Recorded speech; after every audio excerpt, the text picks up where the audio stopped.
What is going on, YouTube? It's your boy Panda. Welcome back to Panda's channel. So, in front of me, I have got a couple of boxes from Monstrum Tactical. I have not had anything from Monstrum, but you know, I decided to try these two small things, a couple of parts that I had. So I was not able to compete in the USPSA match this past weekend, but I was able to find a Steel Dogs match, and I got to break this out. Okay, not the world's best camera angle, but my Ruger 1022. I got to go break it out, have a little bit of fun, and I was happy. Had to do bench rest, can't really run around, but either way. You know, I saw a lot of the guys out there, they had like some legit scopes, right? My only legit long-range scope is actually on my 6.5 Creedmoor, and I actually got these because I think I am going to put my extremely obnoxious, huge scope onto my 1022. And here's the reasoning. So I was shooting bench rest 22 match, and it's basically 6-inch targets at varying distances from about 30 to 150 yards. It's a lot of wind reading. It's a lot of precision rifle stuff.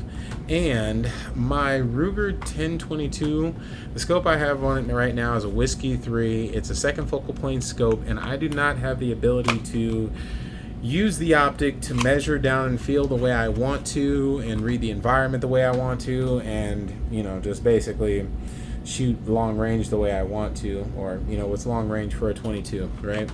So with the first focal plane scope, like I have on my longer range gun, I can actually use the reticle in there to measure my actual MOA, just what I have in MOA.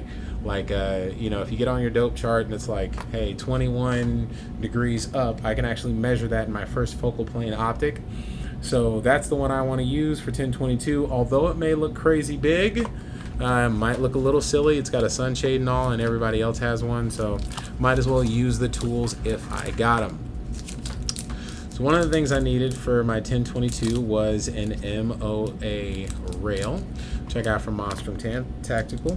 Not sure how many MOAs or what it is, but I'll get it installed. I'll post an update video. What I'm going to do with this is I'm going to mount my Vortex, I think it's a Viper. Comes with the mounting hardware. This has 4 screws. That means I got 1 extra. Okay. And also, so I got rings for my Whiskey 3, just Picatinny rail rings. If you saw on the gun right now, what I have is like the, what they call the Weaver or whatever. I don't really like that.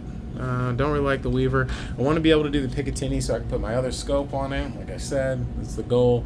And I just wanted to make it interchangeable.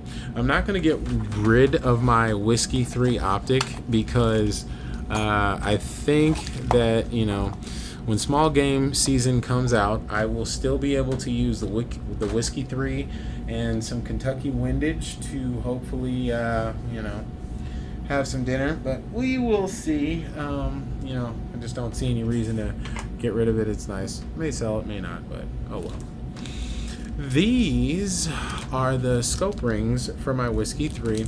I ordered the 1-inch diameter rings because I got 1-inch tubes on my optic, and these are just going to replace the Weaver mount, so everything will be interchangeable, and yeah, I'll just be able to swap the Whiskey 3 off, put my larger scope on. I will make an update video after I get everything installed, but I do want to just see on camera. Let's just get the feel of these, right? We'll have a good old unboxing video, which is why I bothered to turn this camera on at all.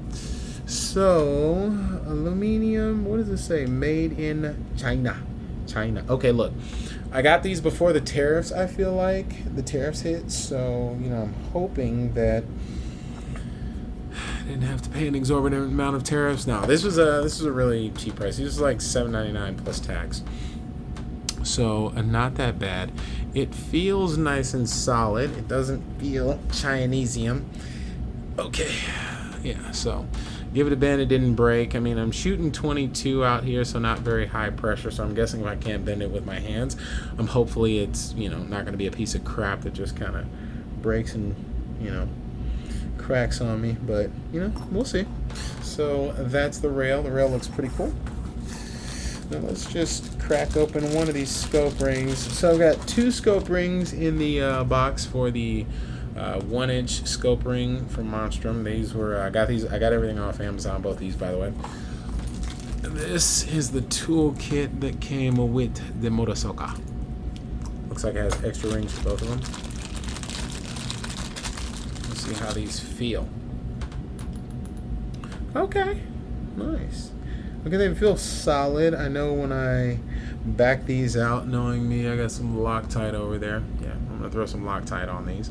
But yeah, it feels nice and feels solid. Doesn't feel like it's just gonna break. That's good. You never know, man. You might get stuff that's actually plastic. You never know. Depending on what budget option you're using, you might get something that might actually just chip or break. But Monstrum, I have heard mixed reviews. It seems like on Amazon they have a lot of good reviews. So yeah, came with the screws. Came with the stool. Came with the screws. I think these are the 6 heads. Yeah. So hex head screws, not the Allen keys, just in case you're wondering. But it does come with a hex head that matches everything. So, alrighty, cool little Amazon haul just for my 1022 upgrade. So, alright guys, I will make a follow-up after I get a chance to get everything mounted. So, hey, if you got any questions about these things, like I said, I'll make an update. So, shoot fast, shoot safe. Peace.